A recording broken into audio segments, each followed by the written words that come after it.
তা আগের ভিডিওতে আমরা জিরোকে কাস্টমাইজ করছিলাম যে যদি কেউ জিরো পায় তার মানে সে ডাক মারছে, এই যে ডাক। ঠিক আছে, এখন আমার কথা হচ্ছে যে আমি একটু ঢুকি, এই লোকটা জিরো পাইছে সিয়াম ভাই। তো আমার কথা হচ্ছে এই মানুষটা সে জিরো পাইছে, জিরো পাওয়াতে কি হয়েছে, এই আফজাল হোসেন সে কিন্তু ফেল করছে, তাই তার নামের পাশে ক্রস আসছে। কিন্তু এই লোকটা জিরো পাওয়াতেও তার নামের পাশে আর কোনো কি নাই, ক্রস নাই। তার মানে এই যে রিটার্ন ডাক, এই ডাকের জন্য তাহলে আমাদের একটা ইমোজি কি করতে হবে, তৈরি করতে হবে, দিতে হবে।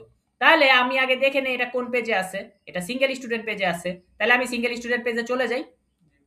গেলাম সিঙ্গেল স্টুডেন্ট পেজে, তাহলে এখানে কি করবা, আমি আরেকটা এলিফ নিব, ঠিক কিনা বলেন। এলিফ স্টুডেন্ট, আচ্ছা স্টুডেন্ট ডট রেজাল্ট, এটারে আমি কপি করে নেই। তাহলে elif student dot result equal to কোটেশনের ভিতরে আমি কি লিখবো ভাই, ডাক।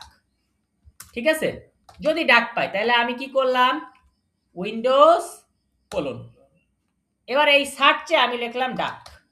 এই যে আমরা হাসের একটা ইমোজি পেয়ে গেছি, ডাক, কেউ ডাক মারছে, আমরা এই যে ডাকের সাইন চলে এসেছে।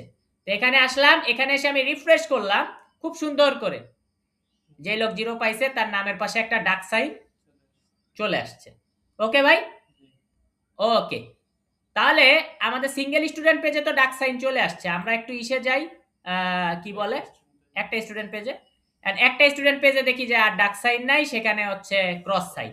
তাহলে একটা স্টুডেন্ট পেজেরটাও আমি ডাক সাইন কিভাবে আনবো পরের ভিডিওতে দেখা হচ্ছে।